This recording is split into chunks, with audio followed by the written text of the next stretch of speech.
6 ekor anak burung maleo berhasil menetas di tempat konservasi di Kabupaten Sigi. Upaya penetasan melalui inkubator ini ikut menambah jumlah maleo yang diperkirakan hampir punah.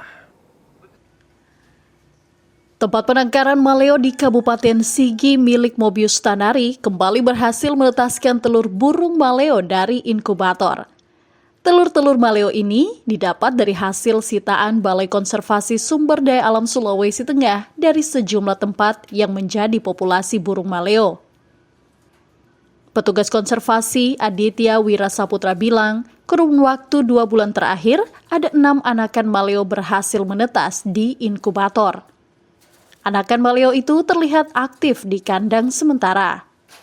Telur ini kita peroleh dari hasil sitaan BKSDA. Kita peroleh, kita tetaskan menggunakan inkubator. Prosesnya itu pertama-tama telur itu kita masukkan dalam inkubator.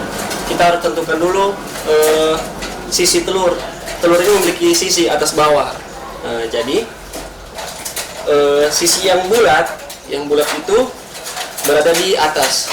Sedangkan yang sisi bawah itu yang runcing itu harus di bawah. Kenapa?